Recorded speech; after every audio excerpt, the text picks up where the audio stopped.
तो hello and welcome. तो आज ये दिल्ली सल्तनत पे सेकेंड वीडियो लेक्चर होने जा रहा है, जिसमें हम लोग बात करेंगे स्लेव डायनेस्टी और इल्तुतमिश के बारे में।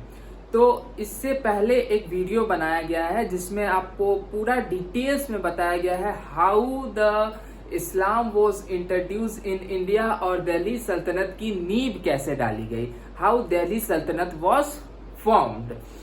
तो आज हम स्टार्ट करने जा रहे हैं स्लेव डायनेस्टी से। और अगर आपने इससे पहली वाली वीडियो नहीं देखी है तो उसकी लिंक डिस्क्रिप्शन में दे दी जाएगी और आप जाकर उसे देख लीजिए। उसमें आपको पूरा क्लियर कॉन्सेप्ट बता दिया गया है how the Islam was introduce in India और दिल्ली सल्तनत की नींव कैसे रखी गई। तो वीडियो स्टार्ट करने से पहले आपको यह बता देता हूं मैं कि दिल्ली सल्तनत के अंदर टोटल 5 डायनेस्टीज आती हैं और ये 5 डायनेस्टी मिलकर के दिल्ली सल्तनत बनाती है। तो ये 5 डायनेस्टी क्या क्या है? Slave dynasty, Khilji dynasty, Tughlaq dynasty, Syed dynasty and Lodi dynasty. ठीक है, तो आज हम स्टार्ट करते हैं स्लेव डायनेस्टी से।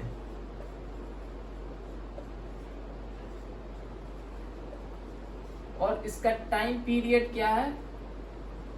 1206 से 1290 तक। और इसके फाउंडर कौन थे? Qutub Uddin Aibak. Qutb Uddin Aibak was the founder of slave dynasty and also he was the founder of Delhi Sultanate। और अब ये दिल्ली सल्तनत के फाउंडर कैसे हैं ये आपको इससे पहली वाली वीडियो में बता दिया गया है। तो Qutub Uddin Aibak when he ascended the throne he do rule only for 4 years। ये देखा गया है कि कुतुब उद्दीन ऐबक जो है बस 4 साल के लिए ही रूल किए हैं। और एक इंटरेस्टिंग बात यहाँ पर क्या आती है कि इनका डेथ जो है ये किसी वॉर फील्ड में नहीं हुआ या फिर बैटल ग्राउंड में इनका डेथ नहीं हुआ, बल्कि इनका डेथ हुआ है व्हाइल प्लेइंग पोलो। इनका डेथ पोलो खेलने के दरमियान में हुआ है। When he was playing polo he fall of his horse and when he fall from his horse he get some injuries and due to that injury he died। तो पोलो खेलने के दरमियान वो अपने हॉर्स से गिर जाते हैं और गिरने के दरमियान जो उनको इंजोरीज आती हैं उन इंजोरीज के कारण इनका डेथ हुआ। और ये अपने 4 साल के कार्य में टाइम पीरियड में he did not establish a sound administrative system. कोई इंपॉर्टेंट ऐसा एडमिनिस्ट्रेटिव सिस्टम इन्होंने एस्टेब्लिश नहीं किया कि जिससे कि सोसाइटी में कुछ रिफॉर्म आए या फिर चेंज आए। ठीक, बट ही एस्टेब्लिश्ड 2 मॉक्स। इन्होंने 2 मॉक्स बनाए हैं। वन एट दिल्ली, एक जो है दिल्ली में है जिसका नाम है QUWAT क़वात उल ISLAM इस्लाम मॉक्स, और दूसरा जो है वो अजमेर में है और ये कहाँ पे है? दिल्ली में। और इनके बारे में एक बात है कि he also started the construction of Qutub Minar in 1199 AD। Qutb Uddin Aibak started the construction of Qutub Minar in 1199 AD when he was viceroy and of Mohammad Ghori. जब ये मोहम्मद गोरी के वाइसरॉय थे तब इन्होंने कुतुब मीनार का बनाने का प्रोसेस को शुरू किया था।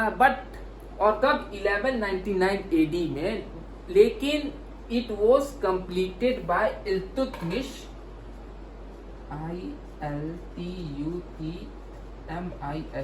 इल्तुतमिश इन 1230 AD में। और ये इल्तुतमिश कौन है? Iltutmish is son in law of Aibak. ये कुतुबुद्दीन ऐबक के सन इन लॉ है। और after the death of Qutubuddin Aibak, इनके बेटा, इनका कुतुबुद्दीन ऐबक का बेटा था आरम शाह। तो जो कि हिस्ट्री में चला आ रहा था कि राजा का बेटा ही राजा बनेगा, son of crown Prince will become the Prince. तो उस हिसाब से कुतुबुद्दीन ऐबक का बेटा जो था वो था आरम शाह, ARAMSHAH।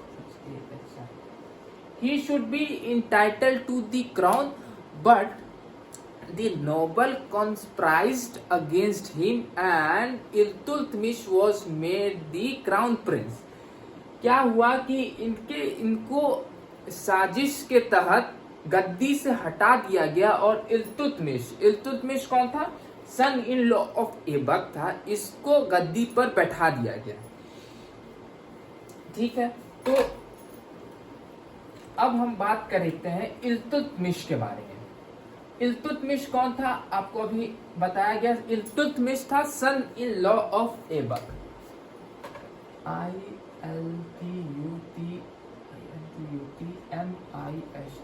इल्तुतमिश। और इसका टाइम पीरियड है 1211 to 1236, 1211 से 1236 तक इनका टाइम पीरियड है। और Iltutmish is the first Turkish ruler to introduce purely Arabic coinage। क्या? Iltutmish was the first Turkish ruler to introduce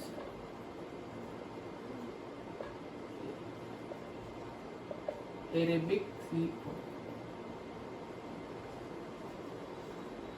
He was the first Turkish ruler to introduce purely coinage। कौन? इल्तुतमिश। और इल्तुतमिश ने एक काम किया था, he shifted his capital from Lahore to Delhi. इन्होंने लाहौर से दिल्ली अपना कैपिटल को शिफ्ट किया।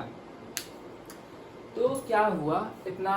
तो इसके बाद क्या हुआ कि when he ascended the throne, जब ये इल्तुतमिश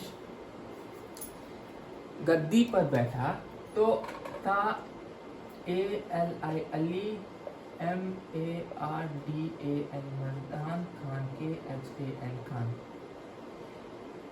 जब इल्तुतमिश जब गद्दी पर बैठा तो Ali Mardan Khan he declare himself the ruler of Bihar and Bengal. What he did? He declare himself the ruler of Bihar and Bengal. और एक था जिसका नाम था कुबच, QUBACHA, and he was the fellow slave of Aibak and he declared himself an independent ruler of Multan, and he also seized Lahore and the neighboring areas। तो अली मर्दान खान क्या किया? he declared himself the king of Bengal and Bihar, and Kubach क्या किया? he declared himself the independent ruler of Multan and he seized Lahore and the neighboring areas। तो अब कुबच जो है वो अपने आप को इंडिपेंडेंट रूलर डिक्लेयर किया। तो इसका क्या मतलब हुआ कि इंडिपेंडेंट रूलर का मतलब हुआ कि he is not going to follow any rules or the currency of Iltutmish. ये अपना ही रूल और रेगुलेशंस निकालेगा जो इसके डायनेस्टी का जितना भी एरिया है उस एरिया के लोग फॉलो करेंगे। ठीक है, लेकिन और क्या हुआ कि Rajput rulers they saw that कि अभी तो इतना सारा ये हो गया कि अली मर्दान खान अपने आप को किंग डिक्लेयर कर लिया बिहार और बंगाल को, और Qubacha he declare himself the independent ruler. तो now looking at the favorable condition, the Rajputs also throw of the Turkish yoke। वो लोग भी इल्तुतमिश का जो था शासन का हटा करके they also start their own rule. अब वो लोग बोला कि हम जैसे कि पहले रूल करते थे, मेरा शासन चलता था, वैसे ही चलेगा, ठीक ना। एंड ग्वालियर और कहाँ से ये राजपूतों का इन्होंने हटाया था, ग्वालियर से, और फिर ईस्टर्न राजस्थान और भी प्लेसेस हैं जो कि आपको अभी बताया जाएगा। लेकिन इतना सारा कुछ होने के बाद भी जो इल्तुतमिश है, इसका ही was concentrated toward north west. तो नॉर्थ वेस्ट में ऐसा क्या हो रहा था? नॉर्थ वेस्ट में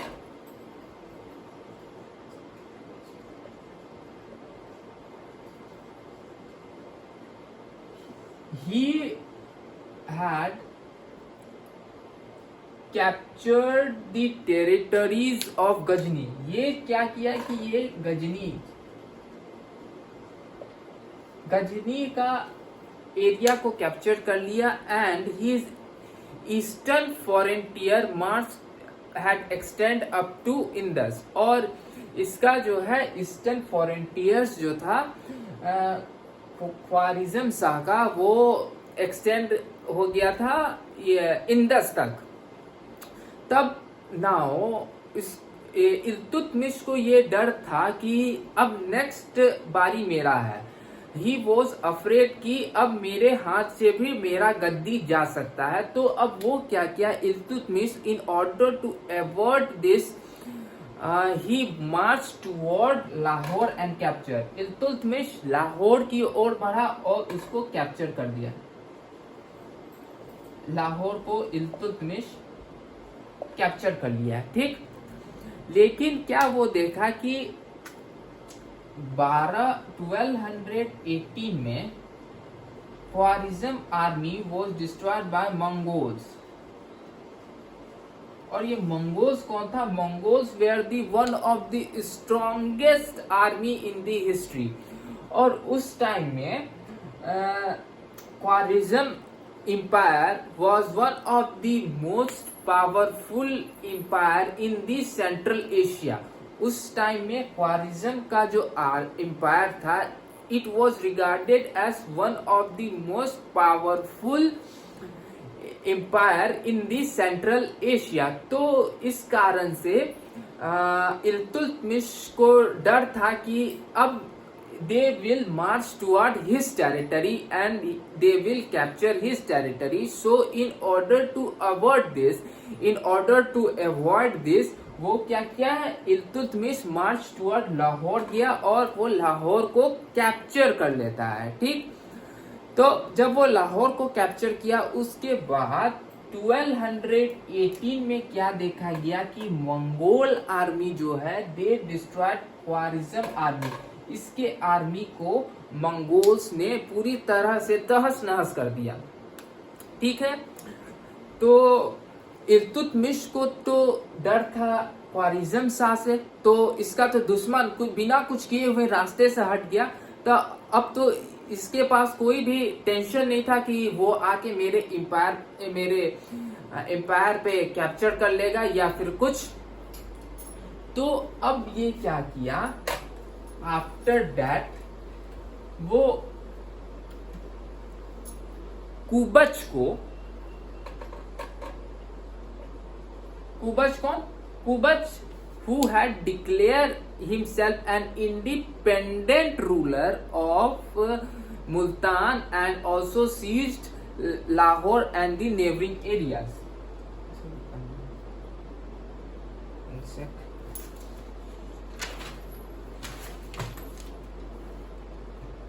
Yes. कुबच कौन था? तो कुबच he had seized the Lahore and the neighboring area। तो जब देखा कि जब इल्तुतमिश देखा कि अब तो कोई है ही नहीं, किसी से हमको डर ही नहीं है, तो ये इसको कुबज को ही वो वहां से बेदखल कर देता है। कहां से? फ्रॉम मुल्तान एंड उच्च।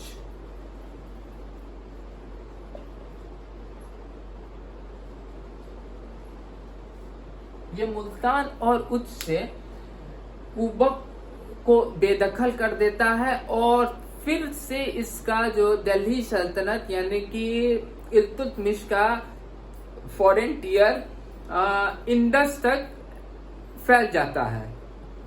उसके बाद ये क्या देखता है कि बंगाल और बिहार में एक आदमी था जिसका नाम था IWAZ, और ये assume the title Sultan Ghiyasuddin. He had assumed the title Sultan Ghiyasuddin, and he was an able and the generous ruler who had built many public works. ये समाज के लिए बहुत काम किया था, और ये जो है he had assumed the title Sultan Ghiyasuddin, and he was ruling over Bengal and Bihar. And he had also declared himself an independent ruler. Okay. तो क्या किया कि when he came to know, जब इल्तुतमिश को इसके बारे में जानकारी आया कि there was a person who had assumed the title Sultan Ghiyasuddin and he has declared himself an independent ruler, तो इसने अपनी आर्मी को लेड किया to defeat him, and he was defeated in the year 1226-27 with a battle near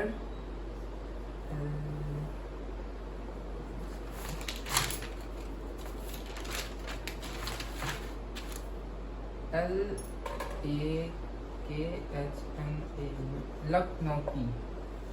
It is a place name where he was defeated in a battle with Iltutmish son.